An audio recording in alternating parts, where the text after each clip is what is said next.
అందుకే తెలంగాణ మొత్తం డిస్కషన్ జరగాలి. చట్టంలో ఏముందో కూడా జరగాలి. ఎవరేం చేస్తున్నారో కూడా జరగాలి. ఈ 4 నెలల్లో ఎవరేం చేశారో కూడా చర్చించాల్సిన అవసరం ఉంది.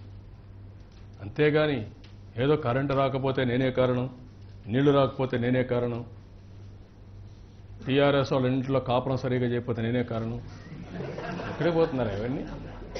తమాషాగా ఉంది మీకు. డెఫినెట్గా రేపు రాబోయే రోజులు ఆ ప్రాంతంలో కరువులను ఇది వరదలు వచ్చినా సైక్లోన్లు వచ్చినా డెఫినెట్గా అక్కడ అభివృద్ధి అవుతుంది. 5 ఏళ్లలో మీరు ఊహించినంత అభివృద్ధి అవుతుంది. అప్పుడు నేనే కారణం దానికి?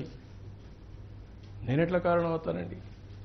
మీరు గవర్నమెంట్ మీరు వచ్చారు, మమ్మల్ని అపోజిషన్ ఉండమన్నారు. ఇక్కడ మీరు అక్కడ రూలింగ్లో ఉన్నారు, మీరు చేయండి. మీకు ఆదాయం ఎక్కువ ఉంది, చేసి చూపేయండి. నేను కాదనలేదే.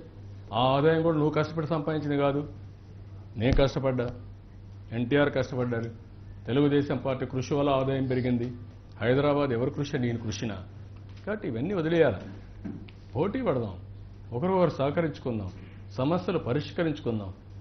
లిటిగేషన్స్ ఏంటన్నా? ప్రతిరోజు లిటిగేషన్.